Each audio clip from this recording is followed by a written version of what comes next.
Executive Officer and a strategist for the world's largest entertainment union with approximately 160,000 members worldwide who work in film, television, broadcast news, commercials, music, video games, and emerging media.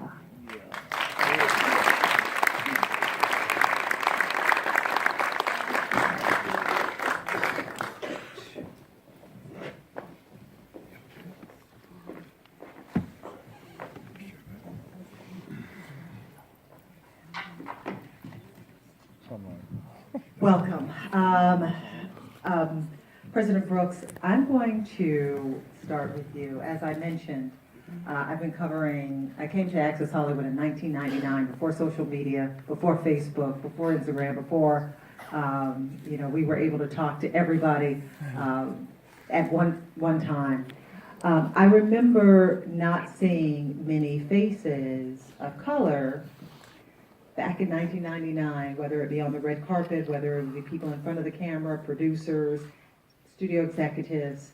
And I must say that a lot has changed, but a lot has stayed the same. What grade would you give the entertainment industry when it comes to diversity and inclusion?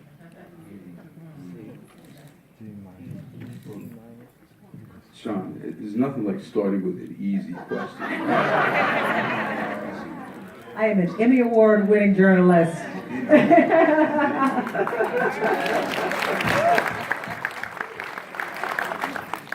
Well, before I proceed to the grade, let me at least acknowledge with appreciation our NAACP members who are here in the room this evening, our board members, our chair, Rosalind Brock, and of course, Leonard James, who helps put together the Image Awards, and our staff. Now, with respect to the grade, if you were to bifurcate the grade, let's say a grade for actual performance and a grade for effort. In terms of performance, this year, I mean, it's encouraging. In terms of having progressed from Oscar So White to a year in which we're celebrating some pretty outstanding achievement by African American artists.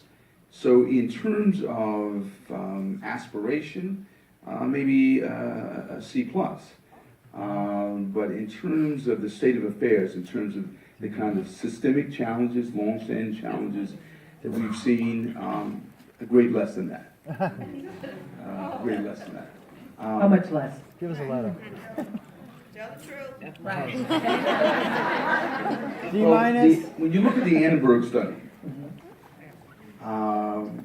in terms of the 21,000 characters, and an infinitesimally small number of people of color. When you look at directors and the paucity of African American women directors, I'd say a letter grade less, at least a letter grade less, in the range of a D. And that's being generous. David, I'm going to give you the opportunity to answer the same question. What grade would you give the entertainment industry when it comes to diversity and inclusion? It's a fair question. And by the way, it's a fair question by an actual journalist, someone who practices actual news, which is nice to hear. I don't disagree with the statements that President Brooks says.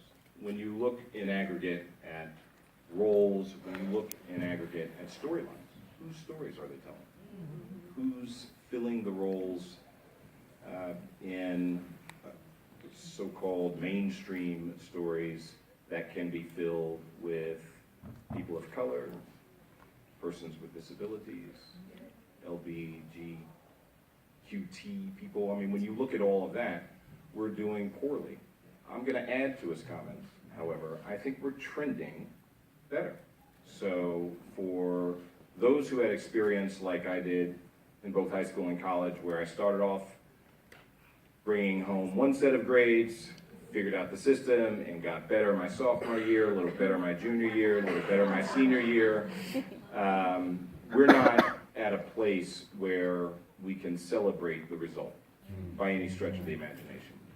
But I do think it's important to celebrate trends when they're moving in the right direction. There's more content out there now that tells the storylines of people of color, of people with different national backgrounds, of people with different sexual orientation, and with a number of issues that cluster around orientation. Periodically, you see people with disabilities filling roles that are not disabled roles. You see very little of that, but periodically you see that. But here's what I do think is, here's the answer I'll give. Here's what I do think is better. The Oscars So White phenomenon, which is what it became, which by the way was countered by the SAG-AFTRA So Colorful. Let us know. I haven't seen you doing the SAG Awards on the red carpet either, so we're going to talk about that. But the SAG Awards So Colorful last year, the SAG Awards, for anyone who missed it, it's on TNT, TBS, you should watch it, it's better than Golden Globes or anything. Also very colorful. There is a very real conversation happening at an executive level. So behind the scenes, at my level, at studio execs level, people are genuinely engaged on it. And some of this is a breakdown of formal barriers and formal walls, and some of this is the informality. For anybody out there who has a script or who's trying to get into a movie, it's not like they're saying, you're black, go away. It's more, you're walking along the street and that seems like a hedge, that seems like a shrub, that seems like there's nothing behind it. And when you walk by, it is just a shrub. And when somebody else walks by, the door opens and there's a mansion behind, right? And then they close the door. It's how you get invited into the party. There's some informality going on there. That shrub, you all know what I'm talking about, right? Everybody here knows what I'm talking about. That happens to white, black, brown, yellow, red. That happens to men, women. That happens to straight, gay.